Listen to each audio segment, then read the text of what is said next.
HVAC? What the heck is that?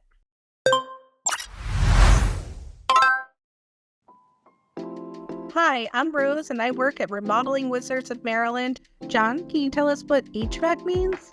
HVAC. This stands for heating, ventilation, and air conditioning. It includes things like your heater, your furnace. It includes your heat pump that can provide both air conditioning and heat. It also includes ventilation, things such as your bathroom vent, so that when you turn that exhaust fan on in your bathroom, it draws out all the steamy hot air of the bathroom. That's what an HVAC system does. That's what it is. And I have an illustration here, courtesy of our friends from Beltway Air Conditioning and Heating. Thanks so much for liking, following, and subscribing to our page. We'll see you next time.